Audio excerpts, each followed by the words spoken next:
Duh, because I forgot to add myself to the stream. So I will start back over. Welcome to Work in Progress Wednesday. So today I'm going to finish up this cover, doing the closure for it, as well as showing you a little bit about what kinds of papers and stuff that you can use within your journal, as well as other random supplies. How people do covers is always very different as far as decorating it. Some people like it to be really, what's the word I'm looking for?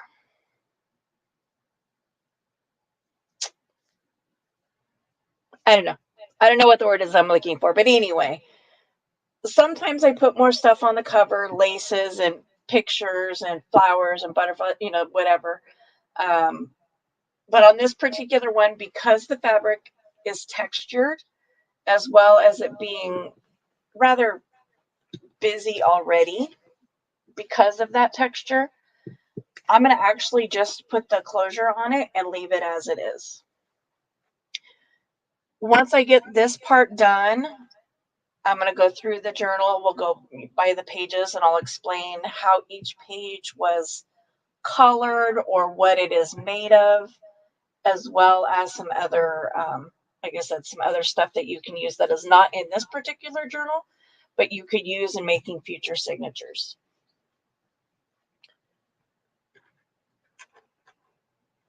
So I'd mentioned in a previous cross stitch video about using kitted,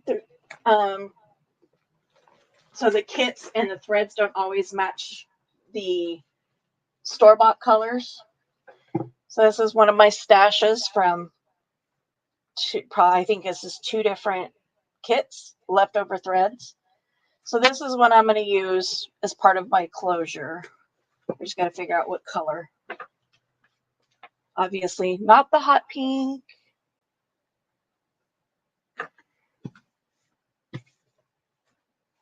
But I was thinking of the dark brown. Where'd it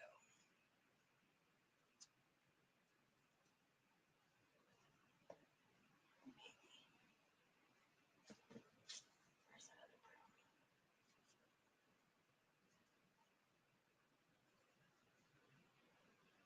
I don't know if that's going to be long enough.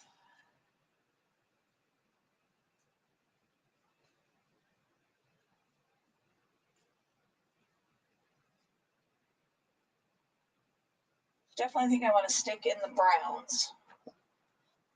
Get these put away.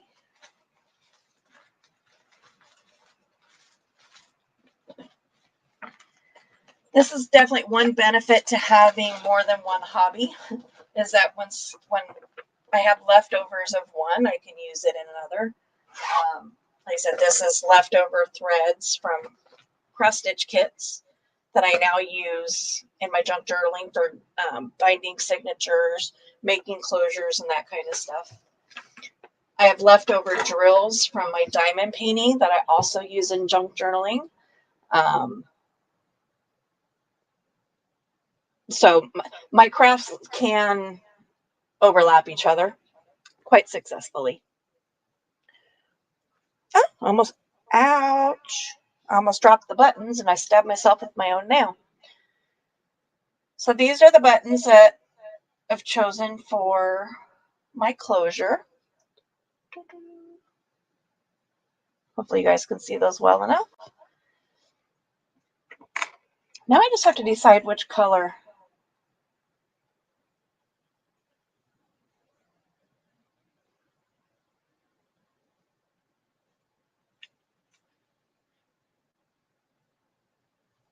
Which color thread I want to use. I don't think I like this one. That's too bright. So what do you guys think?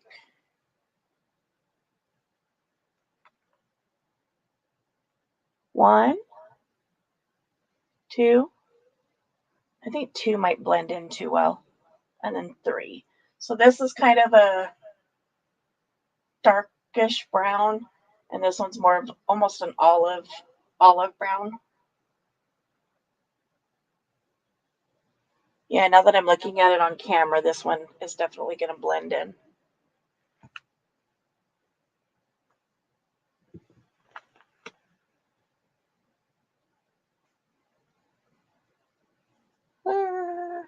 This way.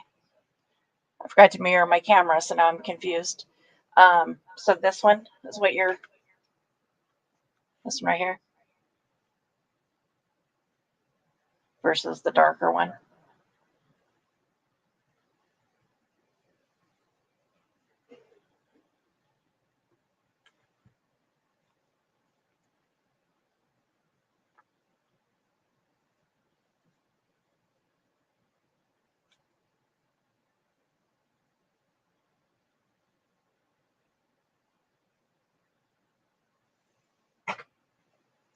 Yeah, it's really hard to see on camera. I think that the really light one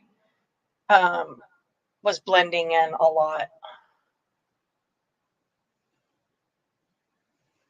And it didn't look like it so much. And then when I saw it on camera, I was like, oh, I could barely see that.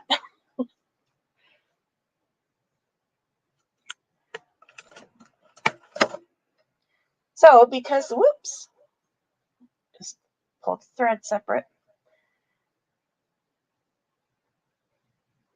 As what has turned out to be kind of true nature for this project, I'm going to try a different technique.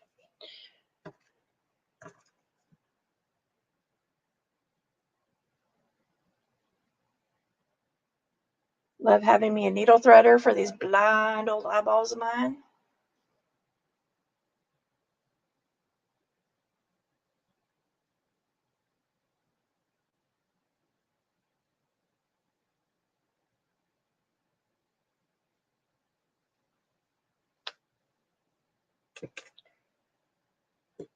So what I'm going to do before I sew the buttons on is I'm going to attach the thread completely on here first. Make this kind of a decorative string. And then I'll sew the button on. So that way the string is attached to the button instead of the fabric. To figure out how, where.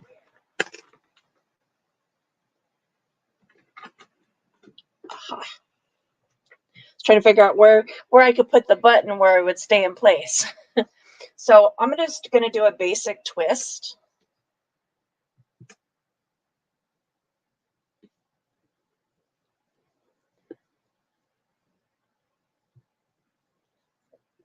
So people may not know how to do this. And if I decide to do this too many more times, I may actually invest in one of those little machines. Are actually designed for doing hair and doing twists and, in your little girl's hair. Just because it would be easier. But for now, I'm doing it manually, and all I'm doing is twisting so that it kind of binds up on itself like this. Once it starts binding up on itself, then you know you've got a good enough twist.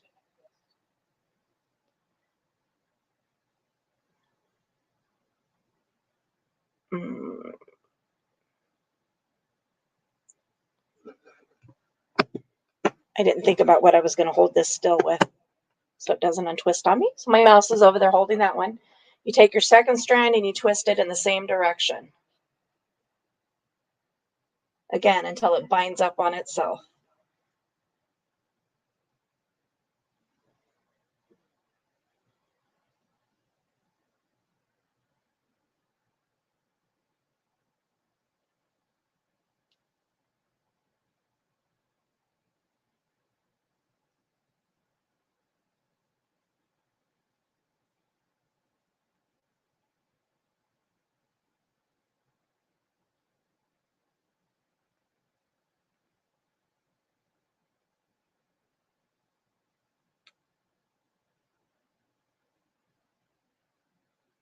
Almost there. Ooh, my ears are ringing.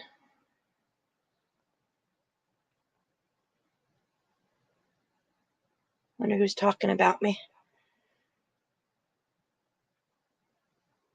So again, it's kind of binding up on itself. You see if you when you loosen it back up, it binds up on itself.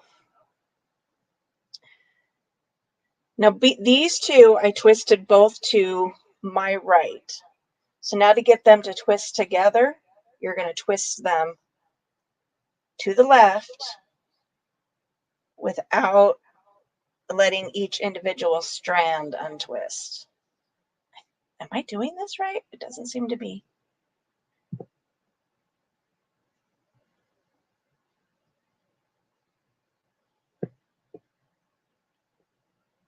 Oh, there it goes. And if it does kind of untwist on you at this stage, you can always just retwist it. Because yeah, you're essentially letting go each time you twist it around. So you're eventually going to probably lose some of that tension on the twist. So again, you just twist it, make sure. But that's the thing, is you got to make sure that if you twist it to the right when you started, you need to make sure you're twisting to the right if you need to do an individual strand again. For some reason, it seems like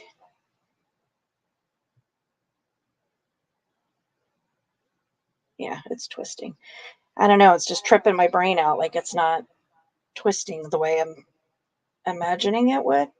So again, twisting to the left.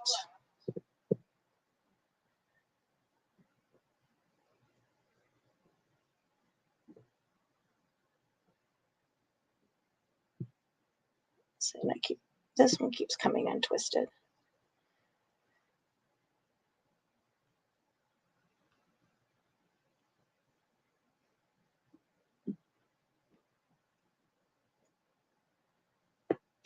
Woo! And I just almost let that go. That definitely would have made it untwist.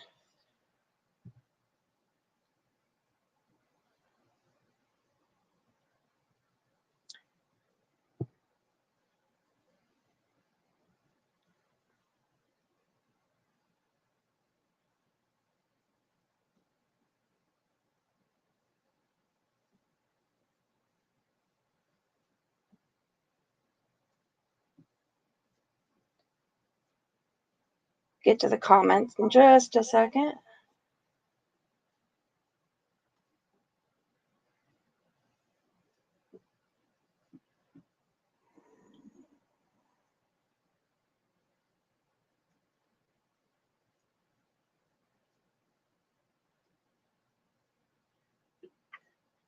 I'll tie this off.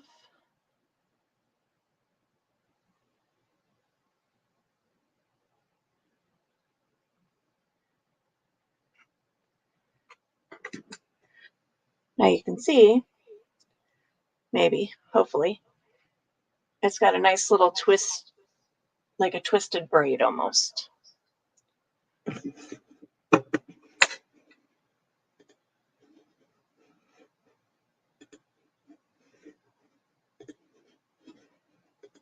So, sis, when you twist your individuals, do you still do them in the same direction, or do you do them in opposite directions?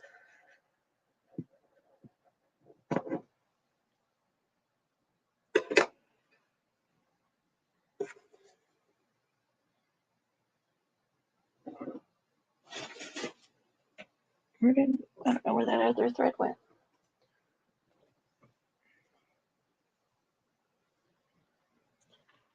Same direction. Okay.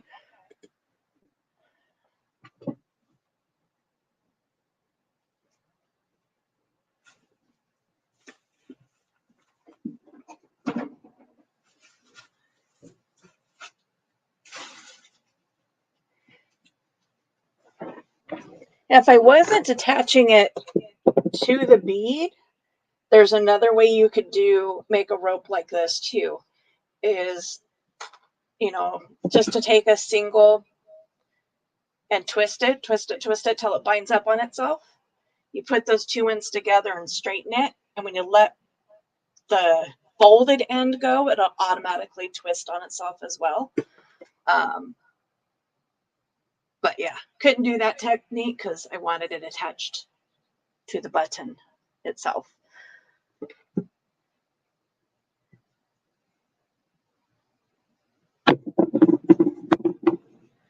I will have to try that. Works for a squiggly toddler. Yeah, I'll have to try that next time.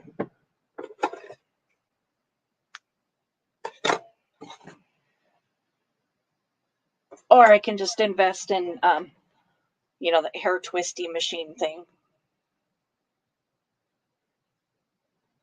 Again, threading a needle for these blind old eyeballs.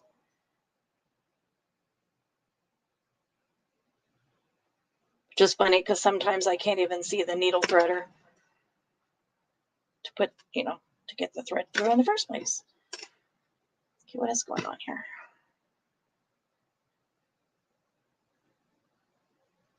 There. Got the thread stuck in the needle threader.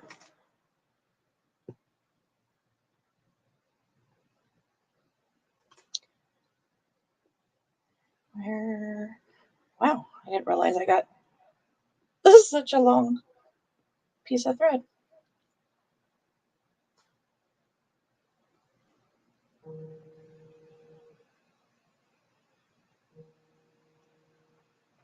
Of course, I get a call in the middle of all of this when I can't answer my phone. Oh well, they'll leave a message, right?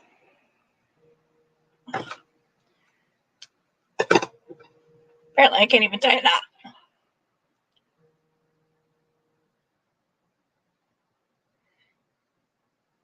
Yeah, well, I don't know about the 90s. And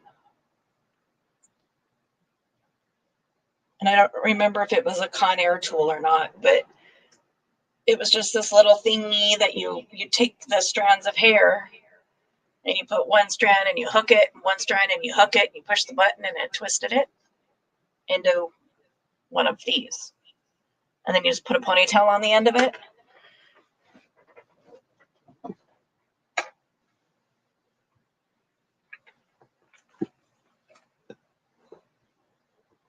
So I don't want the thread showing through. So I'm going to try my darndest just to get this top layer of fabric.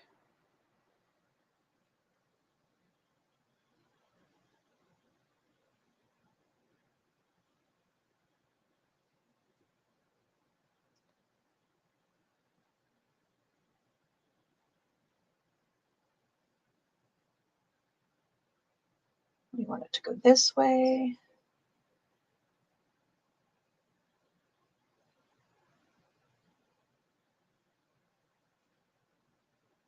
Obviously, this would be easier to have been done before I bound my cover, but I'm sure you guys are getting to know the fact that I always seem to do things the hard way. Totally twisted here.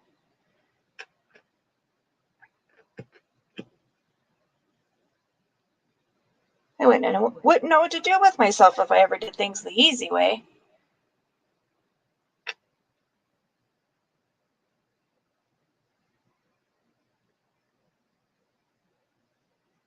Let's get this first stitch in here, so hopefully my button will stay in place and make it a little easier for me to sew through the buttonhole. And because I'm sewing these on after the fact, I also made a point to choose a shank button.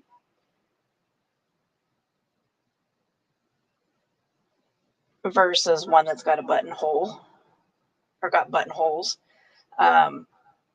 Because the ones with the buttonholes, obviously, the stitches would show through to the other side.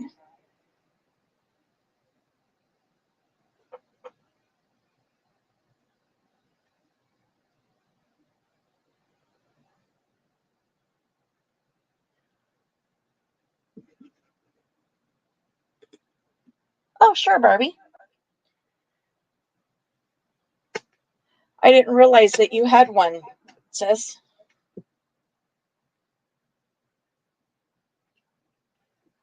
I guess I didn't realize they were that old.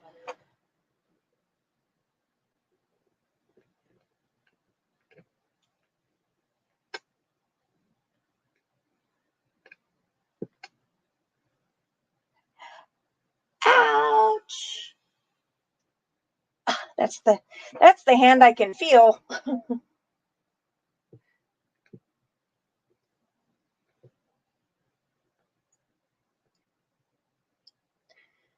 And so, Barbie, I'm assuming you missed last week's episode where I made the cover. Um,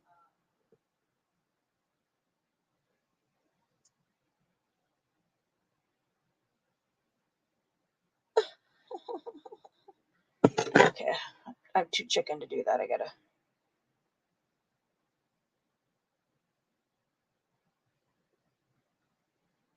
I cut the fabric with my needle.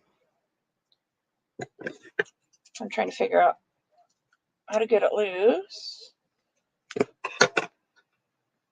There we go.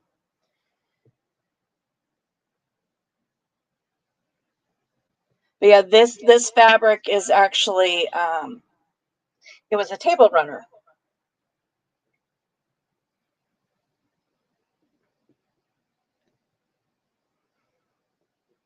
And so doing the as having this point on it was kind of new for me, and figuring out how to then make a closure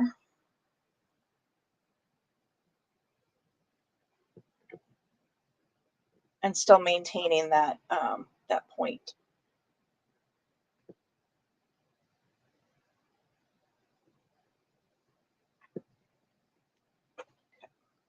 Now, a sewing technique that I learned a long time ago when dealing with buttons is to wrap and wrap, you know, because you want to give yourself thread just in case, heaven forbid, the button ever fall off. Then you have thread to deal with and help fix it. That's probably way more wrapping than it needed, but that's okay. Go big or go home, right?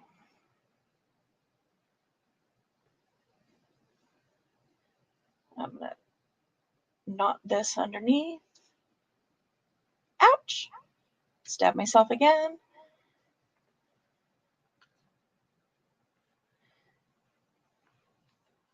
It's kind of the weird backwardsness of this is that I'm left-handed, but because I do most of my crafting right-handed, like I crochet right-handed, I cross-stitch right-handed, and then all the years doing office work and controlling a mouse, it has created a worse case of carpal tunnel in my right hand versus my left. So now as I'm sitting here trying to do things with my right hand that I normally would do, I need a thimble. You know, and it wouldn't matter because I would need one on all 5 fingers. Because if I put a thimble on one finger, I would just stab the one next to it. Kind of a klutz that way.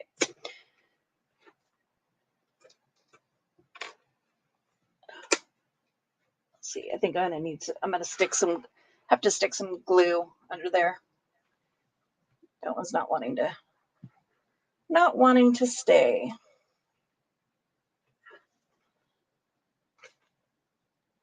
I'm pretty sure I know where this one sits.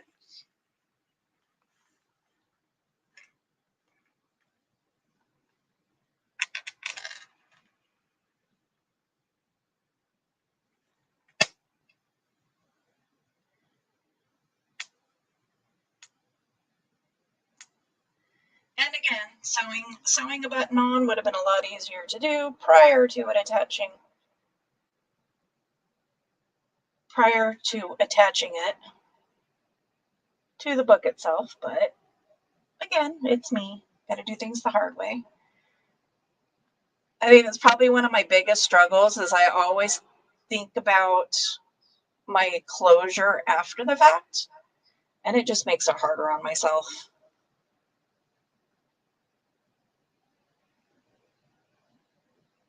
But I have a hard time thinking about the closure as anything other than the last step, if that makes sense. You know, Barbie, I didn't think about that. It does kind of look like an evening bag, like one of those, old fashioned, like what would be at a gala or, a ball of some sort.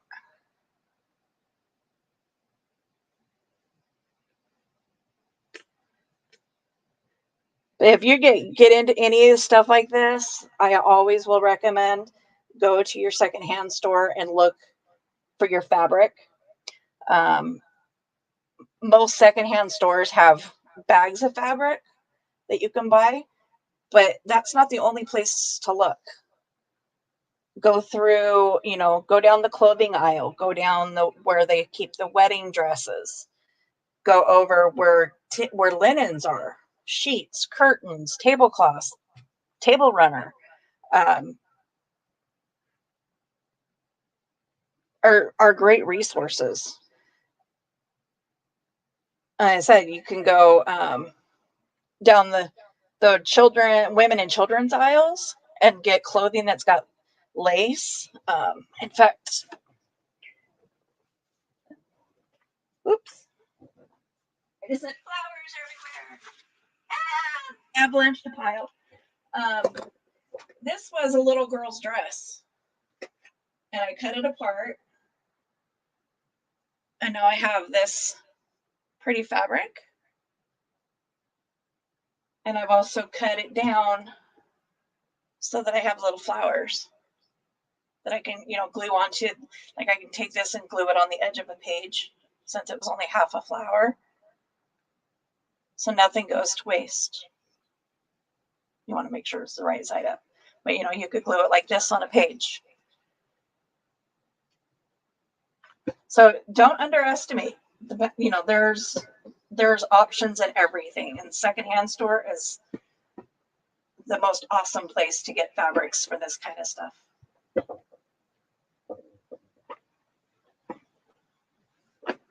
Move that off to the side. So again, I mean, not that this is an article of clothing that you're really going to have to worry about having thread.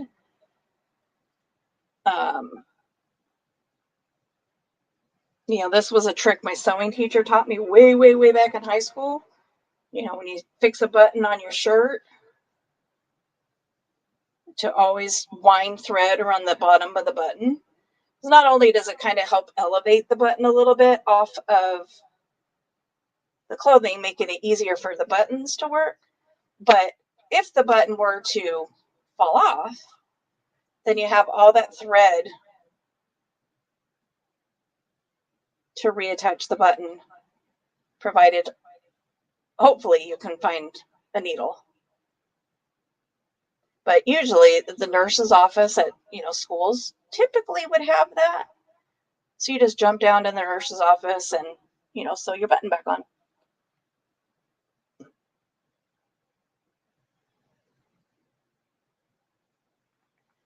Yeah, repurpose. I try to, the whole reduce, reuse, recycle, the 3 R's of environmentalism.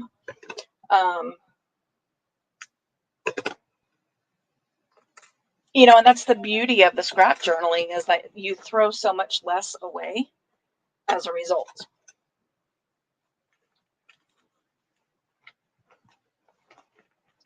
So this is just a simple policy closure. You just wrap it like those envelopes around and around and around. Would have been better with the flat envelope versus a shank, but again, didn't think about it till after the fact, but I'm going to go the other way because this, yeah. I'm like, am I thinking that right?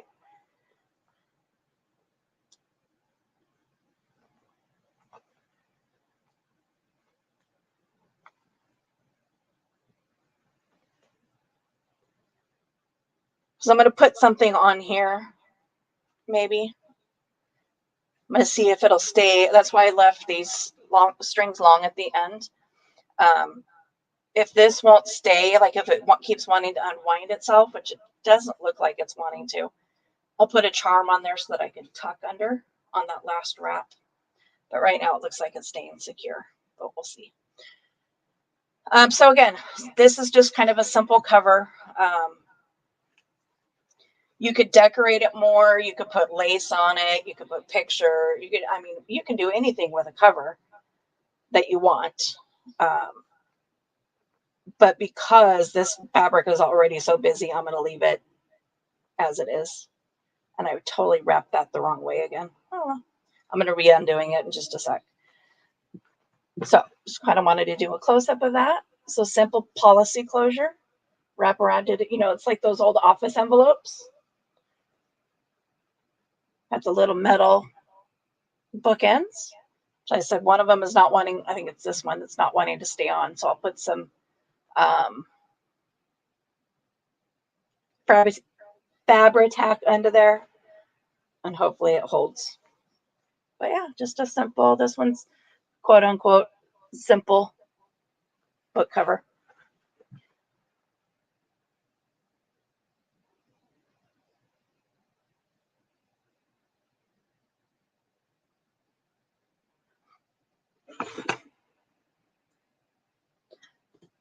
Are you meaning at the end of the string to put a gold bead?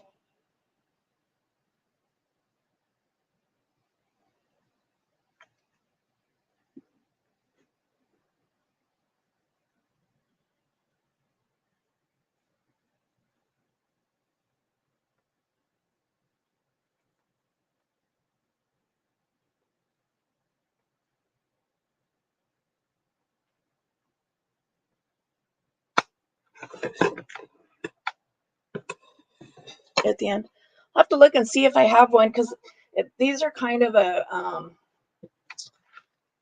because this is kind of a aged coppery gold, and so is this.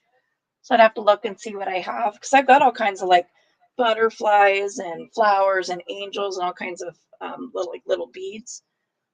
But I don't know if I have any that are not in silver. I'll have to look. But I may be able to patina them with some Google searching, but we'll see. All right, so I just kind of wanted to go through this book since it's here, it's on my desk already, and just kind of talk about the different types of paper that I used within this journal. Oh, crystal bead. I might still have some here. Or did I send them? Oh, I might have also sent them all home with some. I don't know. I'll have to look around. So see, this corner's not wanting to stay. So lots of different things can be used. This particular pocket is actually an envelope. Let's see if I can, since I'm doing this, let's see if I can get my camera closer. Do a quick readjustment here. Boop, boop, boop, boop. See, and again, forgot to mirror the camera, so having to work my brain backwards. Never works well for me. Nope, this way. My camera may just need to be crooked. Oop. Looks like we're doing pretty good. So you can see the blue poking through. So that's the inside of the envelope right there. But I liked, you can see 2019. So that envelope was made in May of 2019. You can see the little numbers right here. But, just cover it, line it, turn it into a pocket. And how you glue it in determines which way your pockets go. And see, there's a pocket here. You can see right there's the old window. Made an embossed card. So now I got to try to figure out how to stay in frame.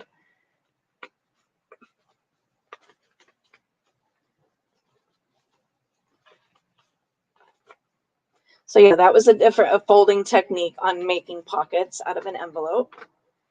This particular page was coffee dyed. So it's a baby blue paper and soaked in coffee and then dried in the oven. I had to feel the texture. Drying it in the oven versus air drying gives the paper a different texture when it's dry.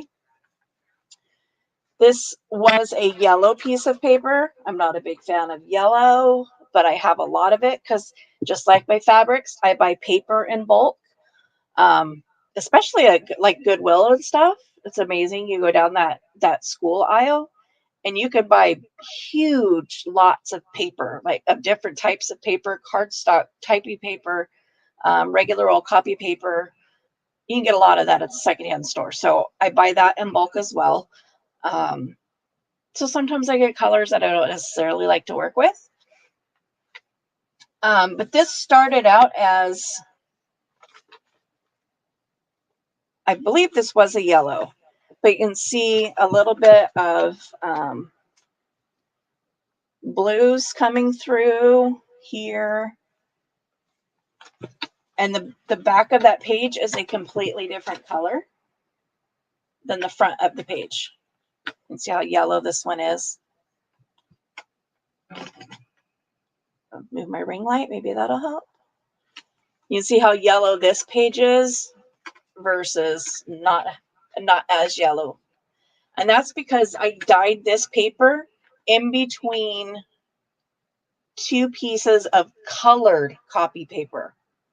And I just used hot water, and that causes the colored paper to release its dye, and then you can color other paper with it.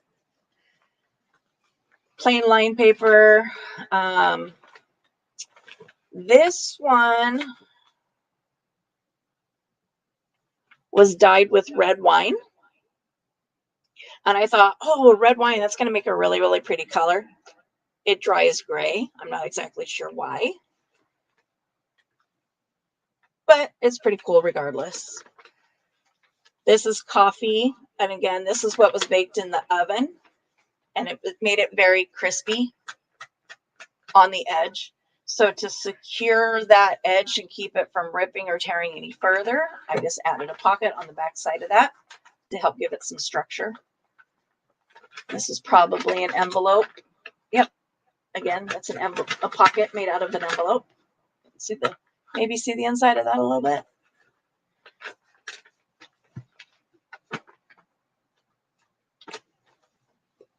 This again is an envelope, but I embossed it and then used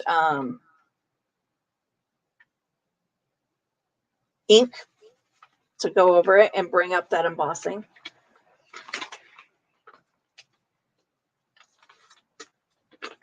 This is another one of those pages that is dyed with colored copy paper so that it bleeds through. You can see that a little bit right here.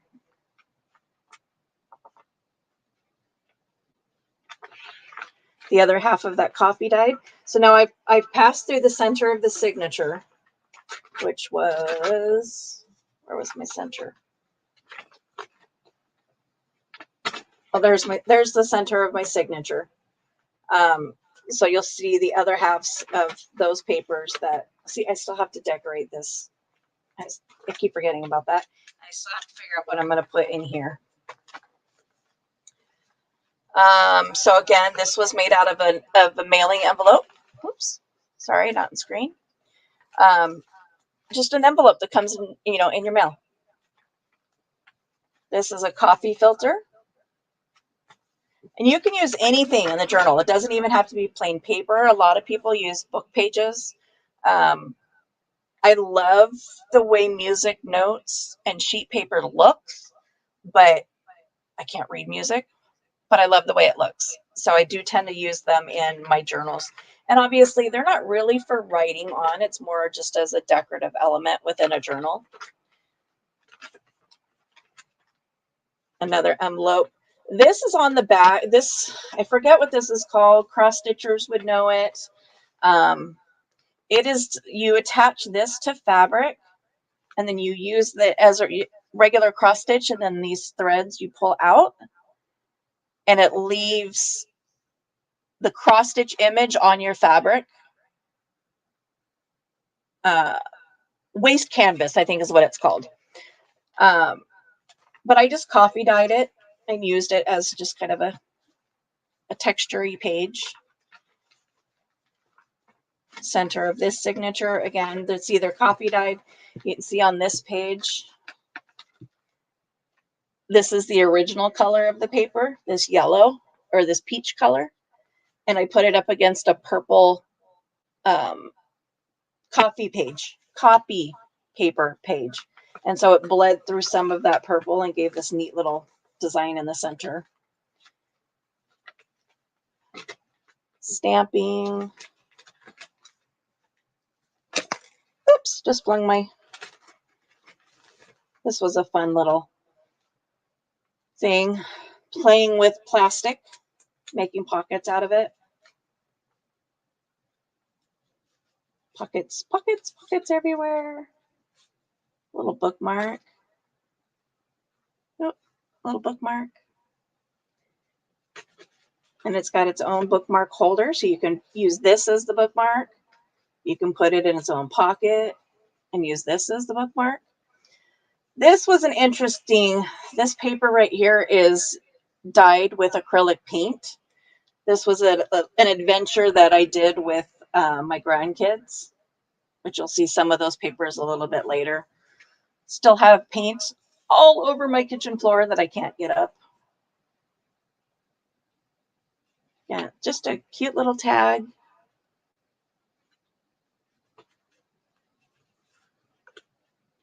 That's hard to do one-handed. I'll go back and fix that later. But yeah, I just paper clip this on the top.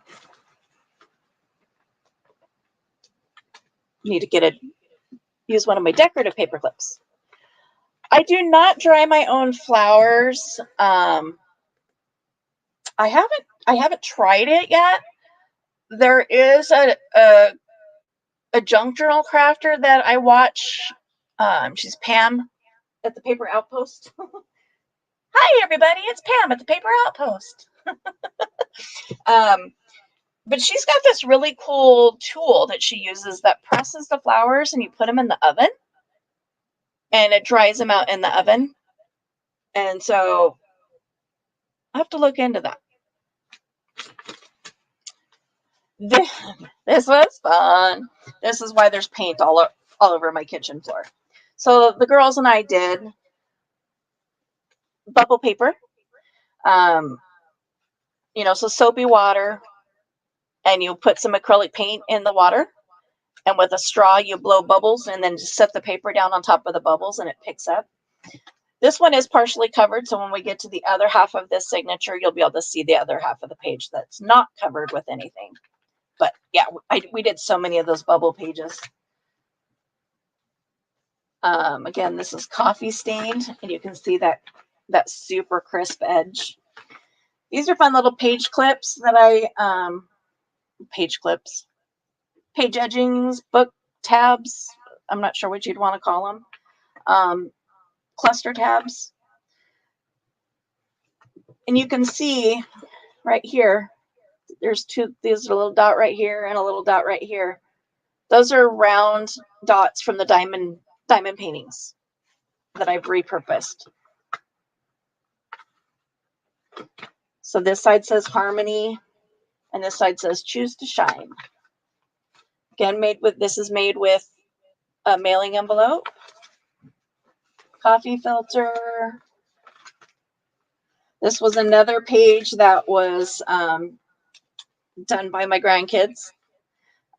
I think this was done by the 4-year-old.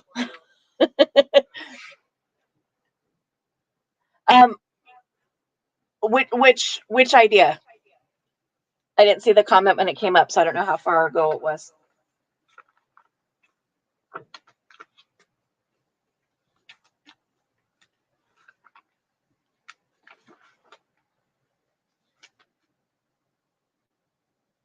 Yeah. And I said when I did my video last night for the diamond painting, I think when I do my live next week for it, I will bring out my containers of extras that I have, and like all the trays and all the pens and all the wax squares and everything. Just how much is left over after each kit. Sorry, I had to close Sharky out of the craft room. He's not allowed in here yet.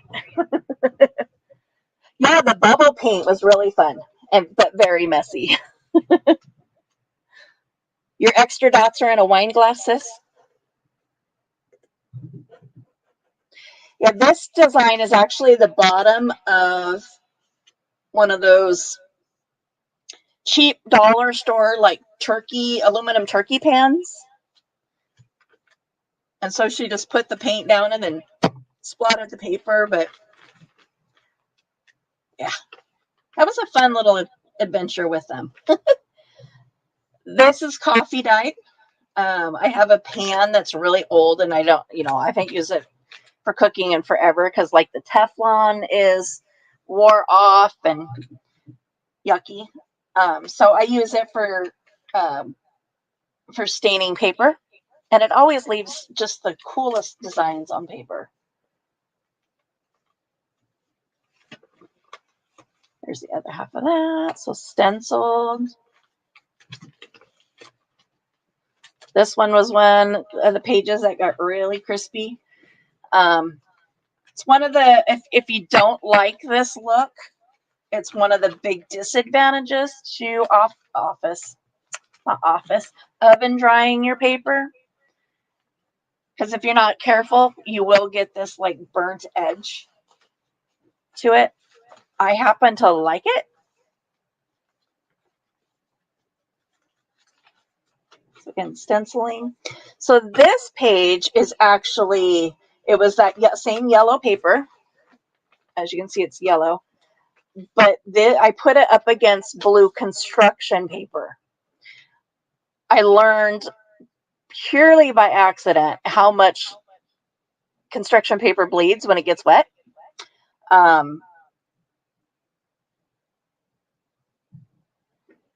So I started using it as a way to dye paper as well. And now I buy construction papers for the sole purpose of dyeing other paper. Because I really like the bleed through that you get from the construction paper. It's much more pronounced than using colored copy paper for that same purpose. And again, here's one of those little tabbies that I made.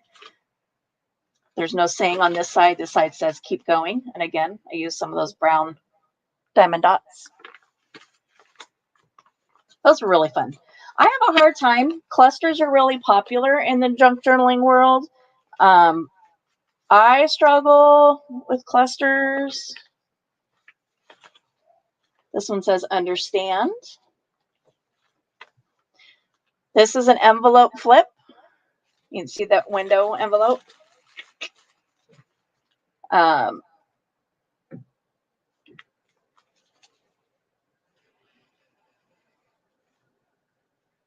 My vacuum is trying to push my door open. So with this, so I was trying to remember how I did it. This was a long time ago.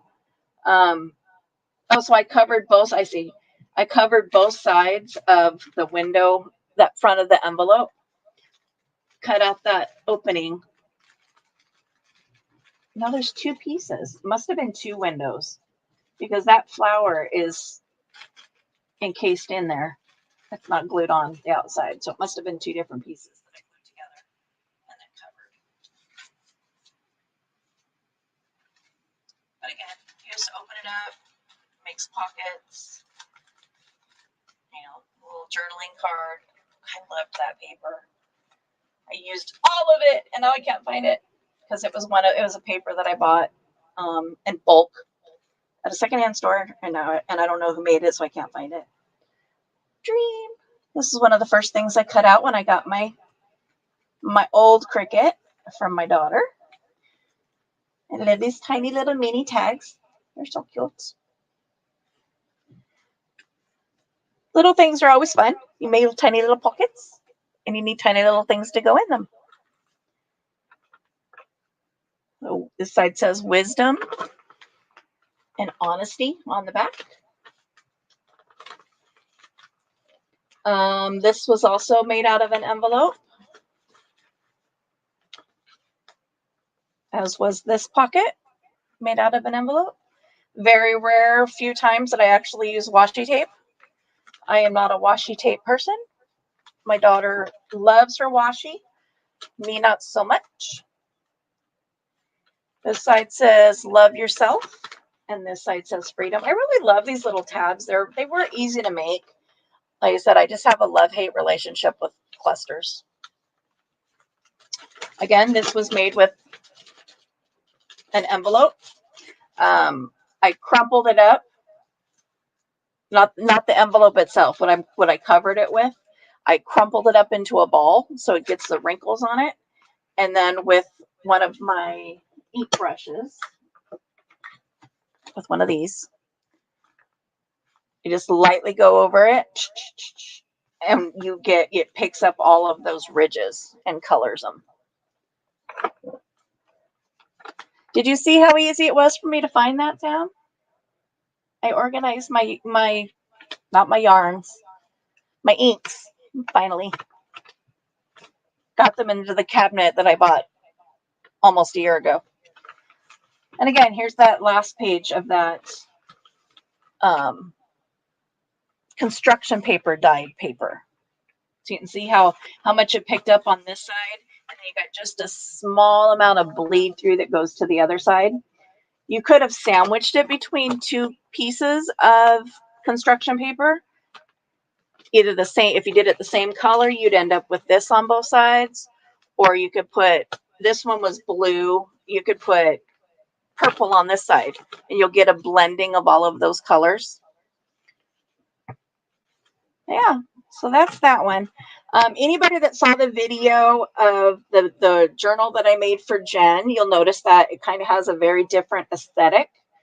And that is because when I'm making a journal for somebody else, especially somebody that I don't know really well, I don't know, obviously I don't know if they'd like one super chaotic like this. So I do tend to go with some, what I refer to them as naked journals, and that they're not super crazy and chaotic like this. They're more just straight papers. I do use dyed papers versus just plain white, but it doesn't have the different size papers, the different quality, and that kind of stuff. It's just regular copy paper, and they're all the same size, just so that they can decorate to their choosing versus mine. Unless we have that conversation ahead of time and they're like, yeah, make it a super crazy one. But I also wanted, since hers was for a specific purpose, I wanted to make it not crazy, I guess. Raise my camera back up. Get my light out of the way.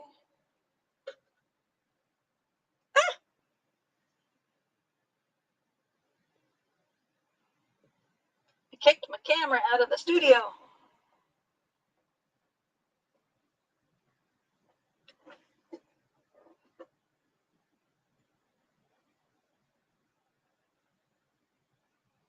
I know I'm live, so go back.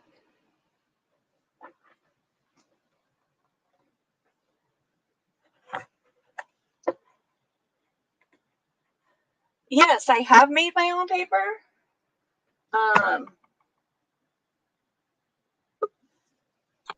I'm not.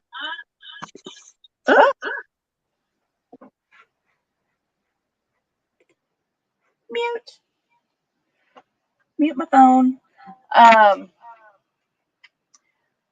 made my own paper, but I have not ever actually used my own paper.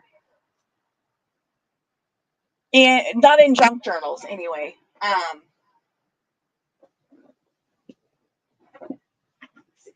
do actually have a file, right? Oh look, I found that little clipboard that I was looking for.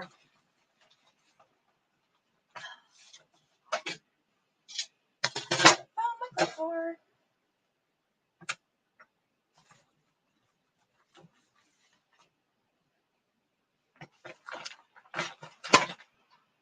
I need my helper over here to help me clean my craft room. So I can find things when I need them. So yeah, I've done these homemade papers. And none of these are actually finished as cards. Mini journal that I still have to put together. But what I do is I made these cards and I would incorporate cross stitch into them. So I would cross stitch like a little image, like a flower or whatever, and then poke around the image, hand tear out the paper. On the inside, glue the cross stitch down, and then have a half sheet to glue over the top of that to cover up the cross stitch. And then you have the image showing through the front of the card. That made sense. So I have all of these that some of them are ready to be made into cards if I ever get back around to doing that. But yeah, I have a whole box of homemade paper because junk journaling makes so many scraps and there's only so much you can do. And so I started making my own paper with it. Not to mention the constant arrival of like phone books and stuff.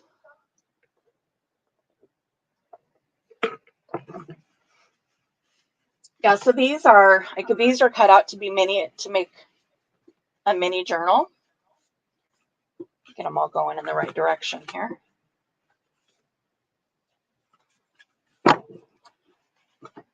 So you'd glue them all together, decorate them, and so they open like this, and you could glue these two pages together on the sides and make this into a pocket that opens this way. You could glue it so there's a pocket up here on the top. These ones that fold this way, again, you can glue like here and here and make it a top pocket, or you can glue the sides and make it a side pocket coming in. So you have a flippy, foldy, interactive little journal. Cut those out a long time ago. I don't even remember when I did this.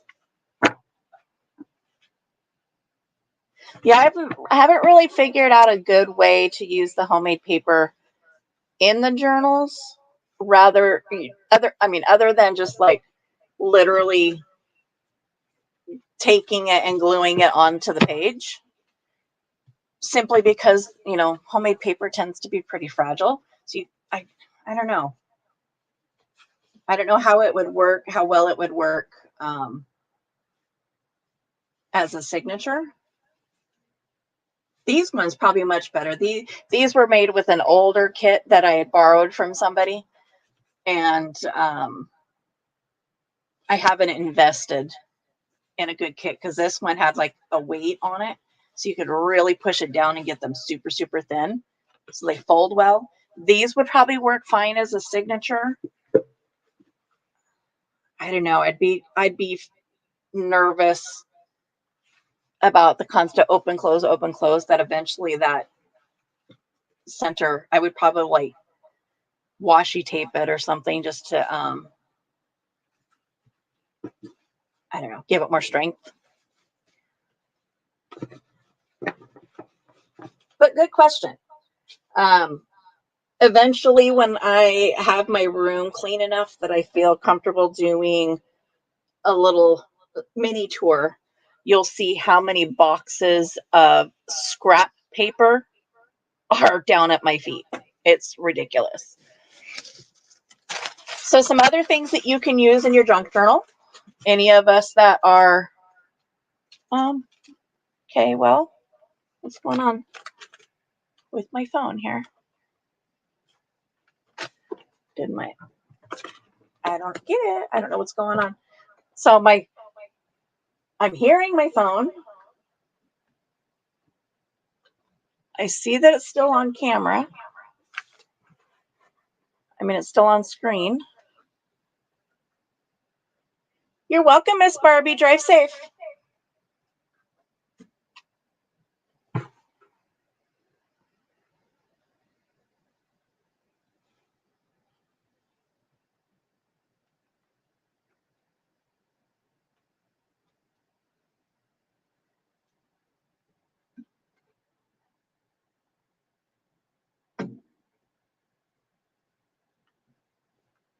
There we go. I don't know what my phone did. That was weird.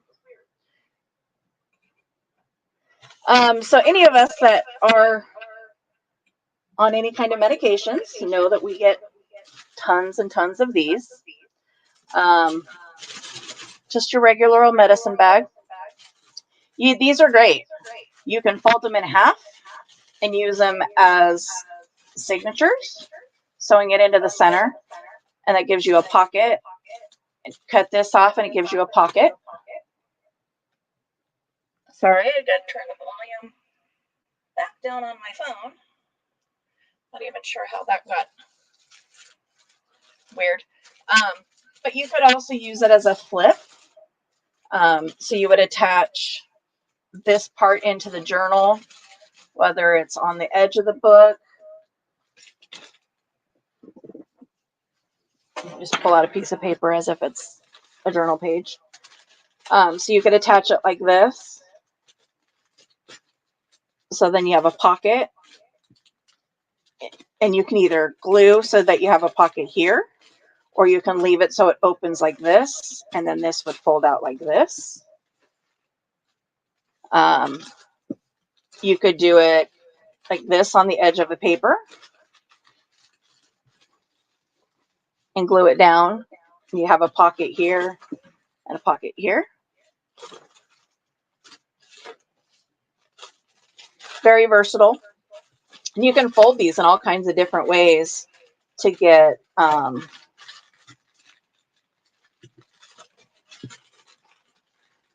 some different things.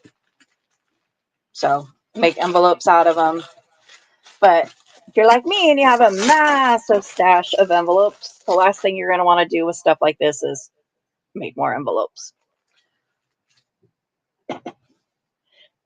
Paper doilies are always fun. You can usually find these at your local dollar store. They take dye really well. You can use coffee, tea, any kind of like fabric dye, like the RIT dyes. One of the things I've also done is with markers that have reached a point where they don't color well on paper anymore. I pull the ink cartridge out and soak them in hot water, and then I use that water to dye stuff because there's still ink in there. It's just not enough to like color with. So again, I waste as little as possible. Doilies come in all kinds of different sizes. I've got a whole stash of them over there to my right. But again, these can be used in all kinds of different ways. You can cut it in half and just glue it down on your page like this. You could fold it in half and use it as a signature. And so that you'll end up with both halves at some point throughout your journal.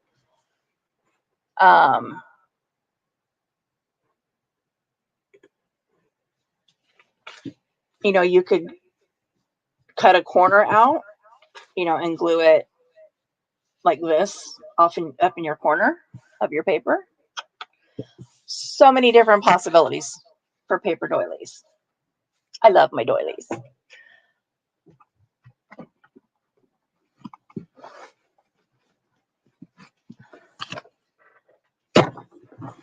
Envelopes. And when I tell you I have envelopes, I'm not kidding you that I have envelopes. This is one stack of envelopes that I have. And there are 1, 2, 3, 4 stacks like this that I have. Not to mention the silly person that I am that goes around and actually buys envelopes when I find them in secondhand stores. As if I need more, right? But sometimes it's nice to have ones that are not mangled, they haven't been through the mail, that kind of stuff. All envelopes are good, whether they are window envelopes or not window envelopes. Lots of different possibilities. Again, you can use them, you can cut them like in thirds, and then you've got 2 pockets and the sleeve. You can cut them this way and make pocketed 2 pocket belly bands. You can just decorate the envelope as it is. See, I'm gonna have to put all the stuff away when I'm done. You can leave the envelope as it is. This is from a card, like a Christmas card type thing.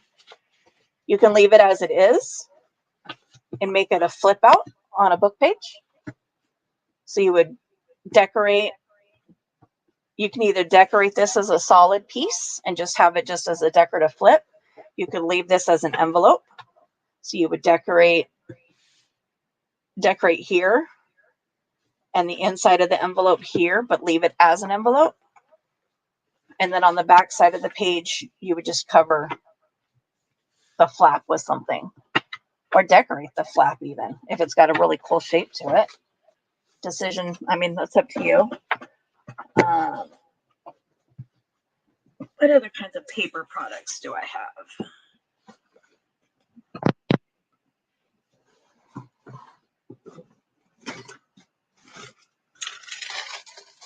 I have these bags.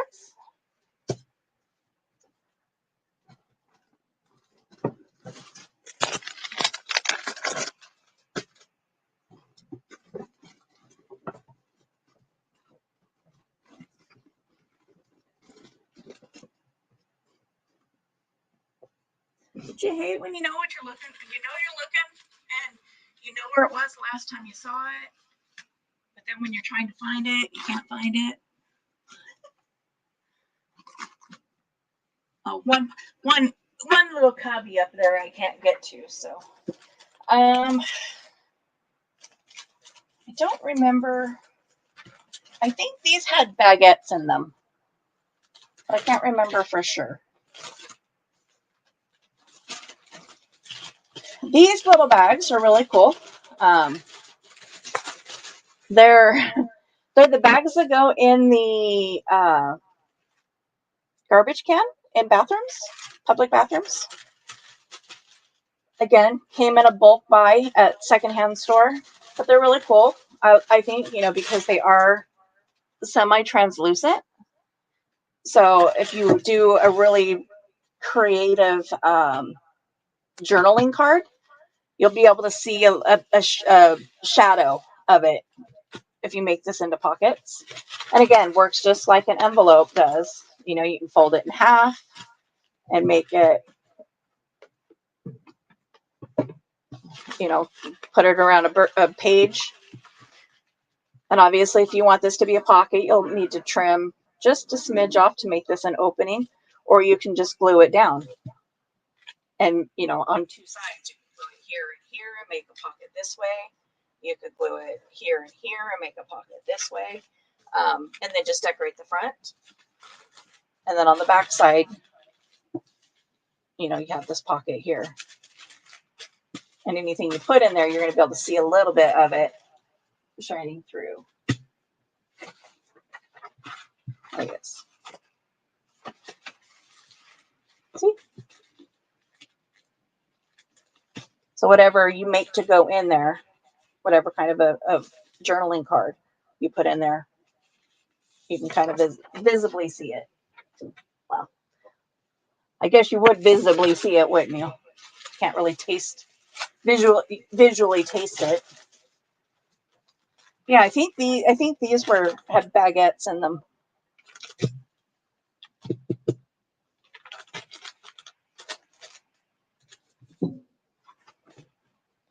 CD sleeves, again, secondhand store.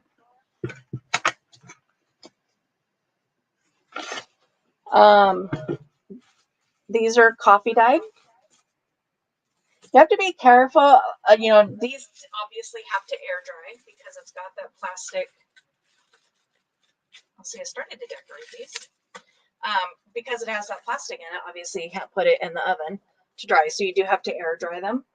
And you also don't want to just put these in and soak them like you do paper. Because again, you lose all this glue. So this was actually I rag, soak it, dip it in the coffee, and then just dippy, which, is it. One cool thing about that is you can actually get, you can control the patterning to some degree. So these are great because you can put any kind of image inside your pocket. Again, as I said before, I really love sheet music. I haven't finished decorating these. I was wondering where they went. Go figure. I stuck them back in the box. I wonder I couldn't find them. So when you're putting it in a journal, again, same thing, just like an envelope. You're going to wrap it around. This becomes a flip. You can choose whether to leave this as a pocket or not. If you choose to leave it as a pocket, you got to make sure that you're securing whatever image you have going through the window so that it doesn't get stuck on stuff you're putting in there. And with the coffee dyed ones, that also leaves you in this predicament. Do you like the way this looks? You want to leave it just as is, or cover that flip part up when you decorate the page on the opposite side?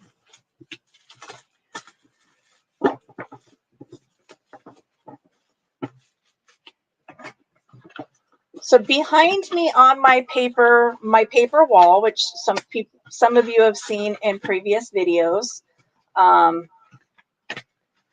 have a wall of paper.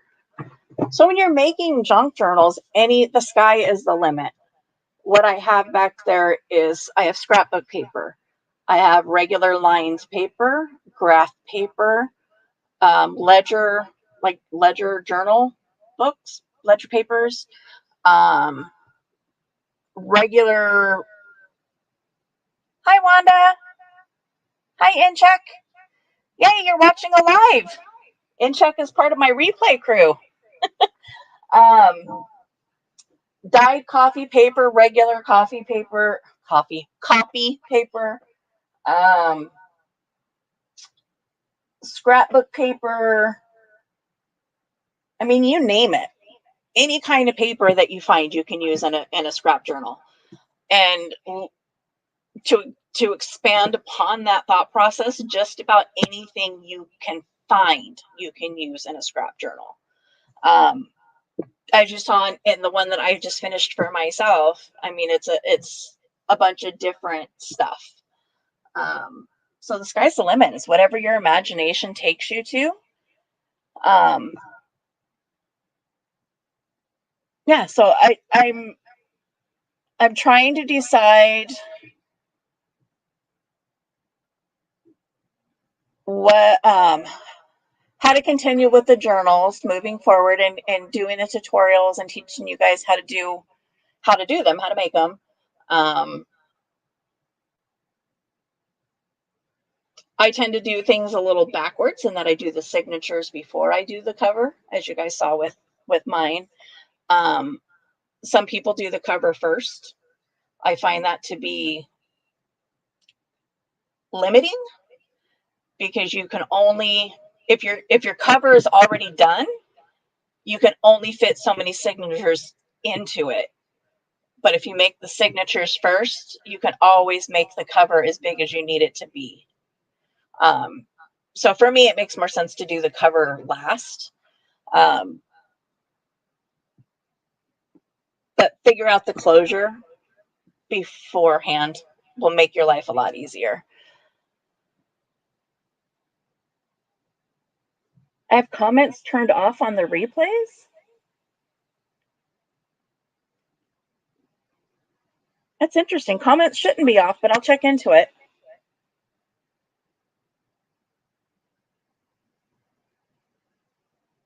Huh.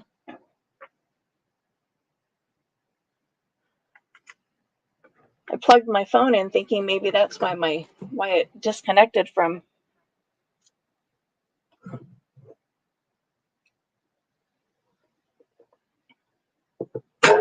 Oop, sorry, Pepsi can. So for those of you that are in here, what part of junk journaling and creating one are you most interested in?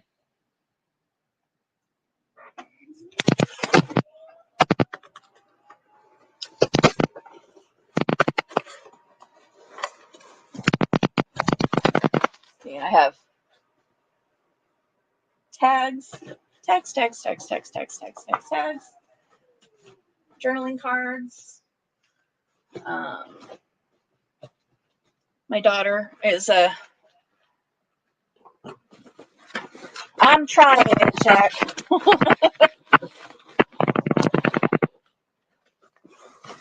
And then these are random bits and pieces.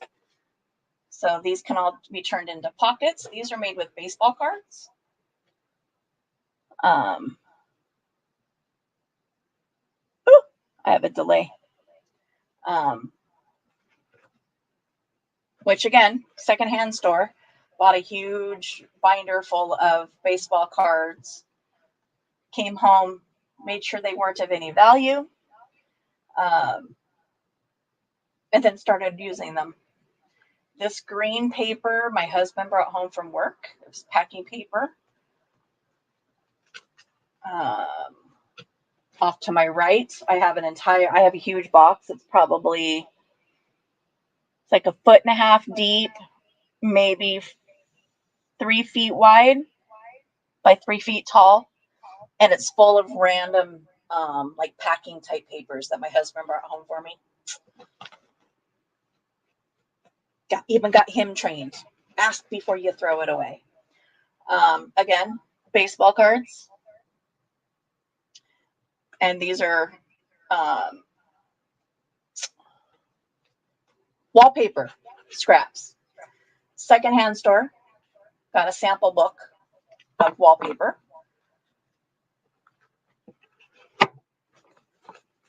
These are envelopes made out of some of that brown paper. And it's actually really cool because I love, again, the junkier, the better. See, and I even managed to glue my pocket closed. So I don't know how well you can see on here, but there's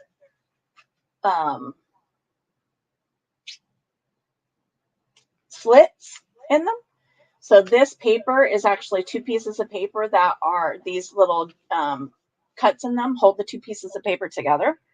And so I separate them out, and I really love the way that looks. But again, just simple, I think these are called library pockets. I love maps. Don't ask me why. Anybody ever finds atlases and, wants to send me some, I'm always open to that. This was out of a calendar. Paper ribbons are always fun. It's a good way to use up some of those scraps. This was my adventure into gessoing paper. That was fun.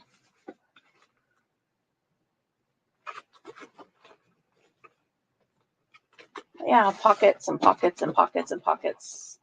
And then back here I have collaged. I have more of those down there. So again, made out of just a regular old mailing envelope, but turned into a pocket. Coffee stained envelopes. So again, when I said, sometimes it's nice to have an envelope that's never been used before. So then you don't have to worry about getting rid of company logos.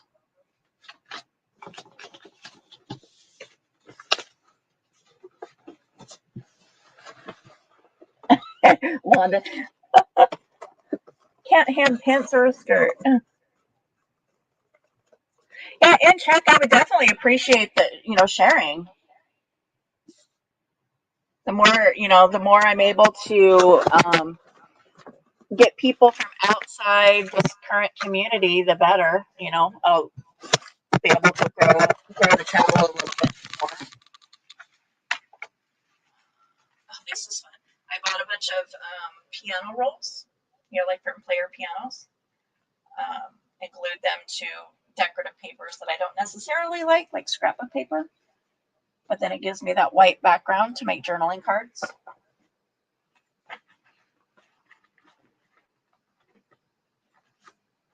Pockets made out of book pages. These are always fun too. They look like little envelopes, and you just glue this piece to the paper to your journal, but it folds out and gives you a writing space, a hidden hiding space. So yeah, scrap journaling, I mean, the possibilities are endless. And as soon as, like I said, as soon as I get my craft room to a point where I feel comfortable sharing it, I can give you guys the big tour of everything. I was hoping to open this and there'd be a set of my tens pads in there, but no. Got some on order. All right, guys. So my journal is done. I guess next week, I think I'll keep my journaling stuff on Wednesdays, even though Wednesday is work in progress Wednesdays. If I'm starting from scratch, technically it's not a work in progress. I suppose it still is once I start. So maybe next week we'll just start from scratch, making a journal. So we'll start with making signatures next week, I think. All right, guys. It's been a fun hour and a half. And I will see you guys, hopefully see you guys tomorrow for Thready Thursday, where I set my cross stitch back up and get back into that. Hopefully my hand and my vision allow me to be able to do it. All right, guys, you have yourselves a good day and find something positive to do with your time. Thanks for stopping by.